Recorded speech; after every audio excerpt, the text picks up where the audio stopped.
નમસ્કાર મિત્રો, આપણા બનાસકાંઠામાં એક દિવસ પ્રવાસ કરવા માટેનું બેસ્ટ સ્થળ શોધી રહ્યા હોય તો આ વિડીયો તમારા માટે બેસ્ટ રહેવાનો છે.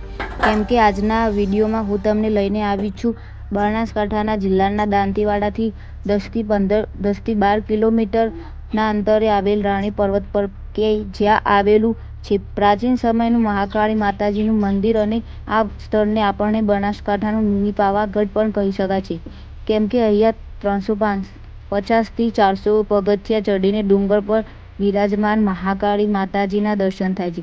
અને કહેવાય છે કે પાંડવો પણ આ સ્થળની મુલાકાત લઈ ચૂક્યા છે અને મહાદેવની પૂજા અર્ચના કરેલ છે. અહીંયાથી પાંડવકાલીન આમલેશ્વર મહાદેવનું પ્રાચીન શિવલિંગ પણ આવેલું છે. પર્વતો, જંગલો અને કુદરતી વાતાવરણની વચ્ચે આવેલા સ્થળ પર જો તમે આ ચોમાસાની ઋતુમાં આવશો તો તમને મંદિરની એકદમ બાજુમાં સરસ મજાનો પાણીનો ધોધ પડતો જોવા મળશે. અને ટ્રેકિંગ લવર માટેનો તો આ જગ્યા બેસ્ટ રહેવાની છે. અને કહેવાય છે કે આ પર્વતની ટોચ પરથી રાણીએ પોતાનું જીવન ટૂંકાવ્યું હતું, તેથી આ સ્થળને રાણીતપ પર્વતના નામથી ઓળખવામાં આવે છે. તો મિત્રો, આ હતું પાલનપુર નજીક આવેલ એક દિવસ ફેમિલી સાથે પ્રવાસ કરવા માટેનું બેસ્ટ સ્થળ. અને તમે પણ આ સ્થળની મુલાકાત લીધી છે કે નહીં કમેન્ટમાં જણાવી શકો છો. અને કમેન્ટમાં જય મહાકાળીમાં લખવાનું ભૂલશો નહીં. જય માતાજી.